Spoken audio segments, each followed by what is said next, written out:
There is a man in America right now sitting on a concrete curb, pressing a folded sanitary pad against a wound on his leg because he cannot afford the $4 bandage at the dollar store. He has been to the emergency room 13 times for that same leg. 13 times he received treatment, got stabilized, got handed a discharge paper with follow-up instructions he cannot possibly follow, and got sent back out to the street where the wound reopened within days. Each of those 13 visits cost the system approximately $3,700. That is nearly $50,000 spent churning one man through a revolving door that was never designed to actually close. And none of it fixed his leg. That man's name is Ali. He was documented by Northwestern University's Medill School of Journalism in 2018. His story is not an outlier. It is the template. And what he did between those 13 emergency room visits, what he actually did to survive, is something the healthcare industry has never had to explain to you because it quietly decided you did not need to know. Here is what they did not tell you. When homeless people get sick in America, most of them do not go to a hospital. They treat themselves with duct tape, with fish antibiotics bought online for $9, with blades, with sanitary napkins pressed into wounds, with alcohol poured onto infected gums to kill the pain of a tooth they will eventually pull out themselves. They do exactly what humans have done for 5,000 years when medicine was inaccessible. They improvise, they share knowledge, they survive on instinct and whatever materials their hands can find, and a remarkable number of them actually manage it. Here is what is worth sitting with before we go any further. A homeless person in the United States today dies, on average, at 48 to 51 years old. Think about what that means. The average American in the year 1900 died at 47.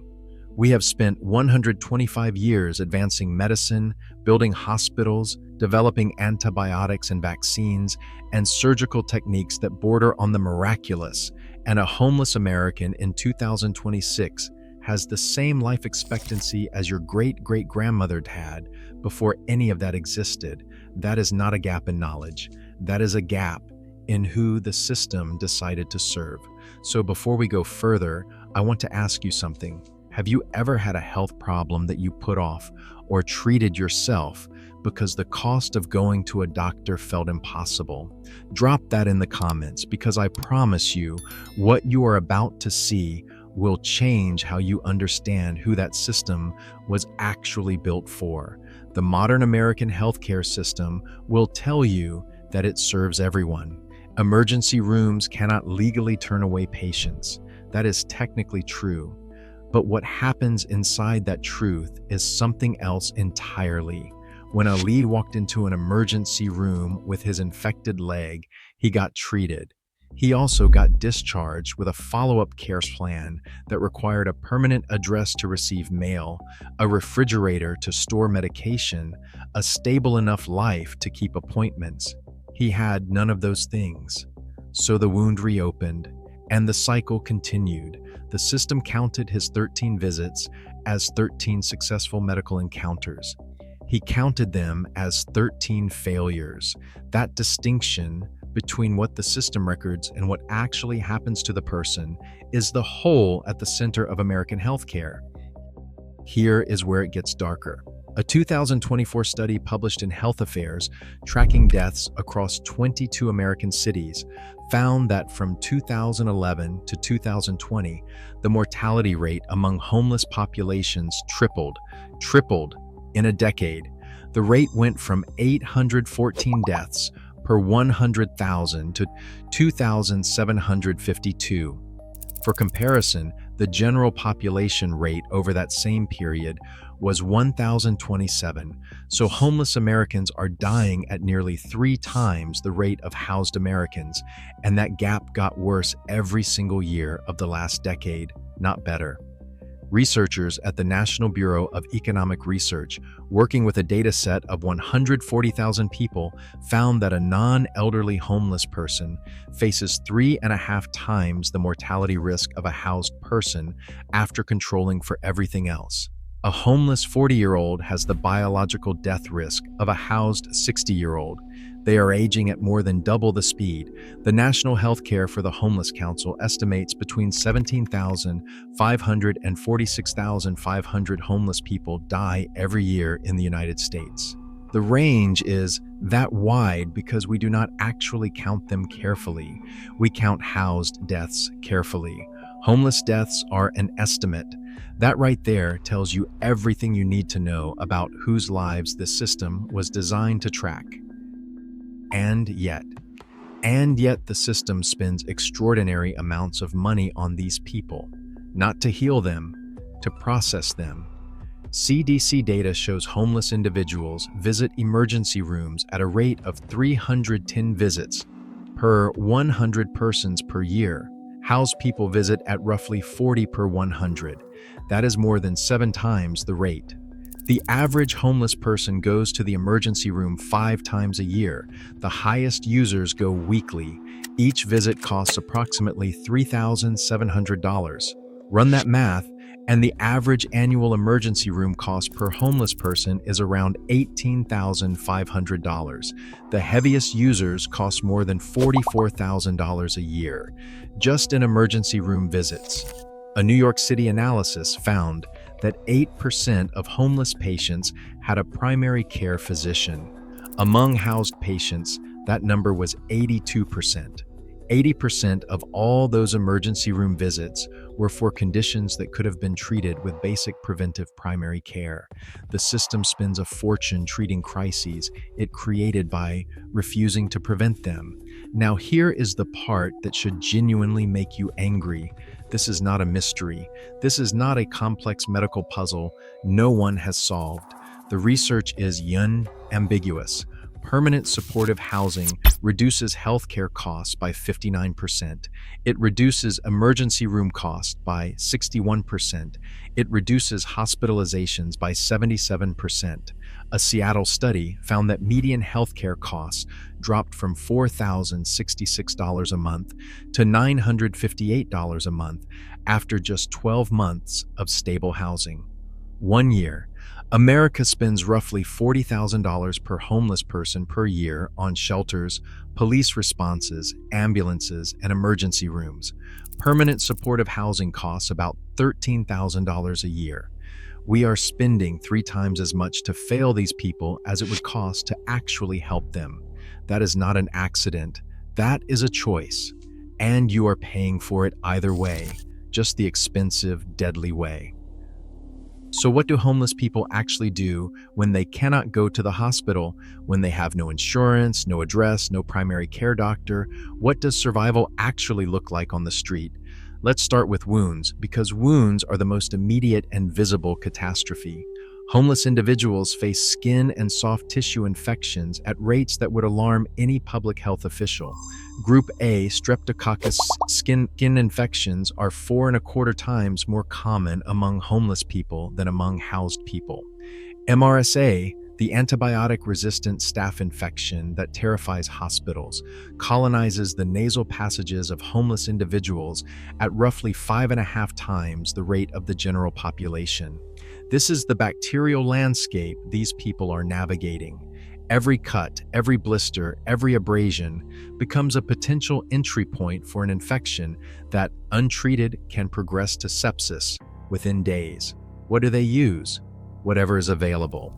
The National Healthcare for the Homeless Council documented homeless patients using gauze, abdominal pads, female sanitary napkins, or infant diapers as wound dressings. These are not improvised substitutes.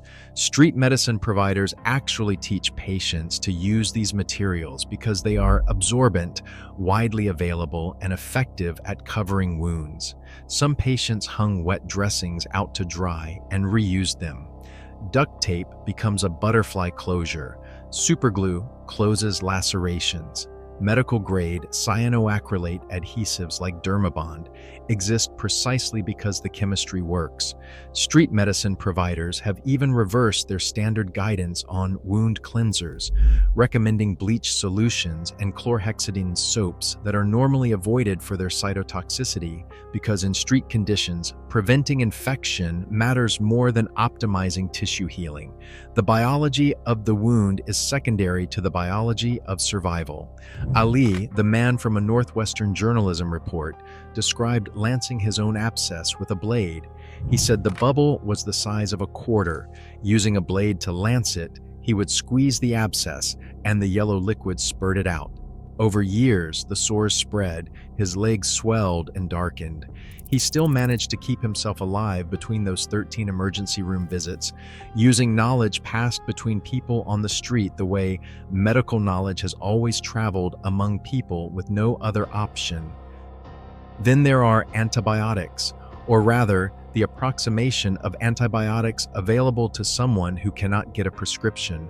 A 2020 study published in PLOS One found 9 types of fish antibiotics for sale across 24 websites, priced between $8.99 and $119.99. Of 2,288 product reviews analyzed, 55 specifically described human consumption, and those reviews received 9 times the engagement of typical product reviews. The phenomenon is real and widespread. It generated a published case report in the Journal of the American Pharmacists Association. A 24-year-old man self-treated a molar abscess with amoxicillin from a pet store because he had no insurance and no other option. Physicians for a national health program documented the broader pattern: Americans taking fish antibiotics because a doctor visit was financially impossible. Think about what that sentence means. In the wealthiest country in human history, people are dosing themselves from pet store shelves because the alternative, a licensed physician and a legitimate prescription, costs more than they have. Here is where it gets worse. There is a reason homeless people delay getting help even when an infection is serious, and it has nothing to do with stubbornness or indifference to their own health. Dr. Aaron Brinkman of Chicago's Night Ministry documented it directly. Many homeless individuals with serious infections, he explained, refuse intravenous antibiotics and surgical drainage because they are terrified of going into withdrawal when they are admitted to a hospital. If you are physically dependent on heroin or another opioid, a hospital admission without adequate withdrawal management is not just uncomfortable, it is agonizing. So people wait and wait and wait until the infection has progressed to a point that would have been entirely preventable. Shay Allen waited too long. She lost a finger. It simply died from infection and fell away from her hand because she could not face withdrawal more than she could face the spreading rot. Basically, it just fell off, her boyfriend told the journalist. That sentence will stay with you if you let it. Dental care is its own catastrophe. 60% of homeless individuals have experienced dental pain. 70% have lost teeth since becoming homeless. And 15%, 1 in 7, have pulled out their own teeth. Not as a last resort, as the only resort, because the alternative required access to a dentist they could not reach, in a system they could not afford, to treat a pain that would not wait. They managed it the way every human being managed dental pain before modern dentistry existed. Alcohol to numb the gum, fingers or pliers to work the tooth loose, a rag to press against the bleeding. 27% used alcohol as pain management. 28% used drugs. These are not the behaviors of people who do not care about their health. These are the behaviors of people in genuine agony who were handed no other options. Among homeless adults over 50 in Oakland, 57.4% were missing at least half their teeth, not from neglect in any meaningful personal sense, but from being systematically excluded from the infrastructure that prevents tooth loss. If you are finding this valuable, if this is starting to reshape how you see the healthcare conversation, please hit like and subscribe. This channel exists to surface the stories that the dominant narrative leaves out. Here is the systemic explanation, the final piece of the puzzle, the answer to why this situation exists and keeps existing despite the available evidence. It comes down to three forces that operate together. Speed. The emergency room model is fast. It processes a crisis in hours. Primary care, street medicine, and housing-based intervention take time, trust, and sustained investment. Our system is optimized for speed, which means it is optimized for crisis, and that means it profits most when problems are at their worst. Cost structure. The emergency room generates revenue. A $3,700 visit produces a billing event. A street medicine provider cleaning a wound under a bridge and giving someone antibiotics produces no billing event that most Medicaid programs were willing to recognize until June 2023, when the Centers for Medicare and Medicaid Services finally approved a new billing code specifically for care delivered at street locations. Before that ruling, more than 70% of street medicine services went entirely unreimbursed. The work existed, the healing happened. The system simply refused to pay for it. Institutional inertia. Hospitals discharge patients. That is what hospitals do. They stabilize and discharge. What happens next is someone else's problem. Patient dumping, the practice of releasing homeless patients onto sidewalks in hospital gowns, has been documented in city after city. In 2007, Hollywood Presbyterian Medical Center released Gebano Olvera onto Skid Row in a soiled gown with a catheter bag. In 2018, a University of Maryland Medical Center patient was left at a Baltimore bus stop in a thin gown in 30-degree weather. An investigation of Silver Lake Medical Center in Los Angeles found up to 750 such incidents. The LA City Attorney settled 8 patient dumping cases in 5 years for over $4 million in penalties. Deborah Cozzetti, director of a shelter in Lakeland, Florida, told Fox 13 in 2024 that it happens multiple times a week. She said, "We've had people who had a mastectomy and they still have stitches on and they drop them off here." The system treats the discharge as the endpoint. The patient does not get to treat it that way, and the hidden cost of all of this is paid by the people themselves. A peer-reviewed Seattle study found that 2/3 of 60 homeless individuals had current medical debt, and nearly 1/3 believed medical debt was partly responsible for their housing situation. People with medical debt experienced homelessness episodes 2 years longer than those without. In South Florida, medical debt was found to be the single leading cause of homelessness in Broward and Palm Beach counties. The hospital creates the bill. The bill destroys the housing. The loss of housing makes it impossible to follow up on the medical condition.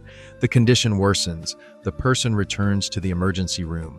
The bill grows. This is not a cycle.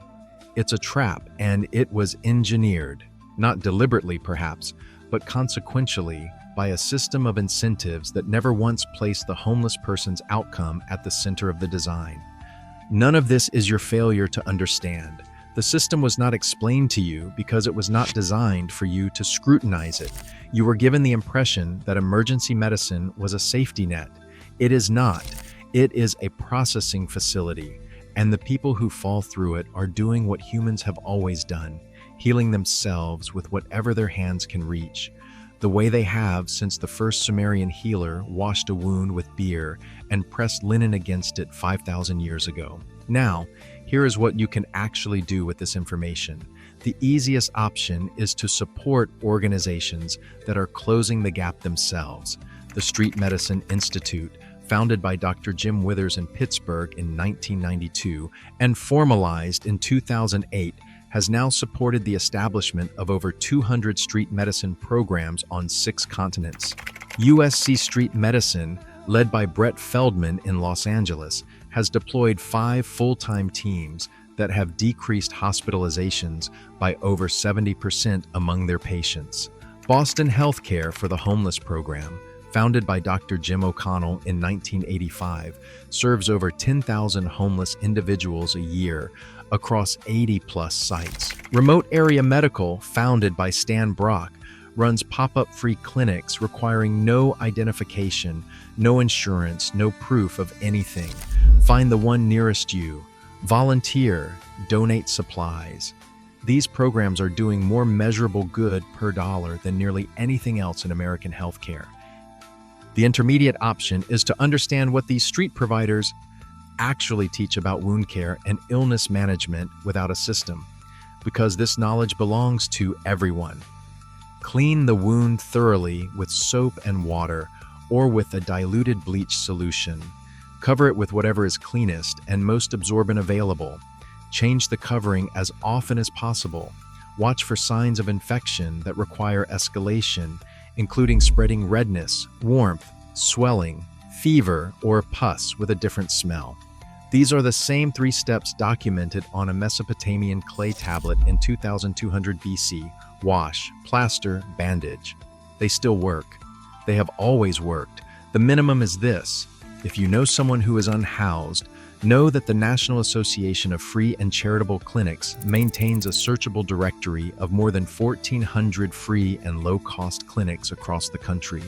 The NHCHC operates a similar directory for healthcare for the homeless sites. Harm reduction programs, needle exchanges, and naloxone distribution points often serve as the first point of consistent contact between homeless individuals and any healthcare at all. They are frequently where trust gets built. They are frequently where a person in crisis first hears that someone gives a damn whether they live or die. Dr. Jim Withers, who has spent more than 30 years making midnight house calls under bridges in Pittsburgh, is a physician who understood something the system forgot. Medicine is not a building. It is a relationship between a person in need and a person with knowledge. He went to the people. He sat with them in the dark. He learned their names. Over time, people who had refused every institutional intervention began to let him treat them because he had earned the thing the system never bothered to offer: trust. These people are not medically ignorant. They are medically abandoned. The knowledge they carry about surviving without a system, the 3 gestures, the improvised materials, the communal transmission of healing, is 5,000 years old and more durable than any insurance card. The knowledge was never lost. It was just decided that certain people did not deserve access to the version that works inside buildings. We dig into the healthcare stories that policy papers bury and press releases ignore. If you want to understand the system that was built in your name, subscribe. Tell us in the comments, what's the next hidden healthcare story you want us to investigate?